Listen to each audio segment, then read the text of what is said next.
My boyfriend and I are both 30 years old. A few months ago, some friends and I started planning a road trip. At first, it was supposed to be a girls' getaway.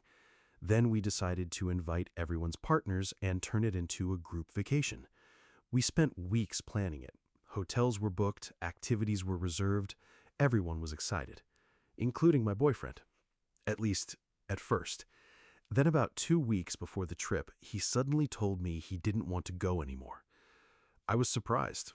I asked if something was wrong. I reminded him that most of the trip had already been paid for, but he insisted. He said he wasn't interested in going and that any non-refundable costs would be his responsibility. I didn't like the decision, but it was his choice. I still planned to go. That's when things became complicated. After deciding not to come, he started telling me that I shouldn't go either. He said I should stay home with him instead. He told me he needed support, that he didn't want to be alone. We argued about it several times. I explained that I had been looking forward to this trip for months, that all of our friends were still going, that I wasn't abandoning him, I was simply taking a vacation that had already been planned. But he wasn't happy. Eventually, I went anyway. And honestly, I had a great time.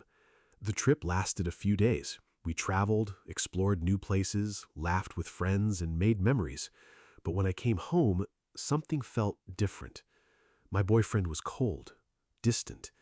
Every conversation felt forced. No matter what I said, I could tell he was angry.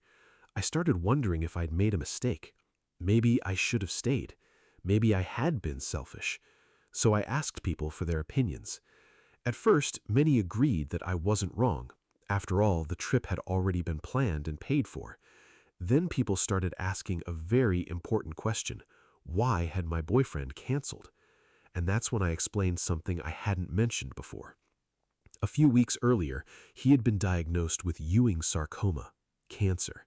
Fortunately, it hadn't spread. His doctors were optimistic. Chemotherapy wasn't even